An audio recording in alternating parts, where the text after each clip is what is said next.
माखनलाल अपने नौकरों पर ज्यादा पैसा खर्च करना नहीं चाहता था। बिना नौकरों के उसका काम भी नहीं चलता था क्योंकि वो आलसी भी था। एक दिन माखनलाल सोचा क्यों ना इस समस्या का समाधान किया जाए। उसी गांव में एक मोनी बाबा रहते थे। वो उनके पास गया और जाकर अपनी समस्या बताए। मोनी बाबा जानते थे कि माखनलाल कितना बड़ा कंजूस है। वो उसे सुधारना चाहते थे। मोनी बाबा ने माखनलाल को एक राक्षस दिया जो बहुत ही शक्तिशाली था और कहा ये तुम्हारे सारे काम मुफ्त में करेगा और तुमसे कोई भी पैसा नहीं लेगा, पर एक शर्त है। अगर यह कभी भी खाली रहा तो ये तुम्हें खा जाएगा।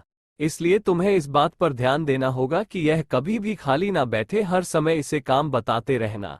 माखनलाल बड़ा खुश हुआ कि उसे ऐसा नौकर मिला है जो रात दिन काम करेगा और बिना पैसे के करेगा। अब माखनलाल राक्षस को जो भी काम देता वो उसे पल भर में कर देता और वापस आ जाता और कहता और काम बताइए। धीरे धीरे माखनलाल को वो चैन से भी नहीं बैठने देता था, फटाफट अपना काम करके फिर उसके पास खड़ा हो जाता था। माखनलाल ने उससे कहा जाओ तुम भेड़ मेरे दोस्त को दे आओ, और फिर आकर पूछने लगा अब क्या करना है। माखनलाल परेशान हो चुका था क्योंकि अगर वह राक्षस को काम नहीं बताएगा तो वह उसे खा जाएगा। माखनलाल की एक बेटी थी जो बहुत ही होशियार थी। उसने अपने पिता की समस्या को सुलझाना का एक उपाय निकाला। कहा कि देखो वह जो कुत्ता खड़ा है तुम्हें उसकी पूंछ सीधी करनी है। राक्षस कुत्ते के पास गया और उसकी पूंछ सीधी करने लगा, पर जैसे ही वो सीधी करता थोड़ी देर में उल्टी हो जाती थी।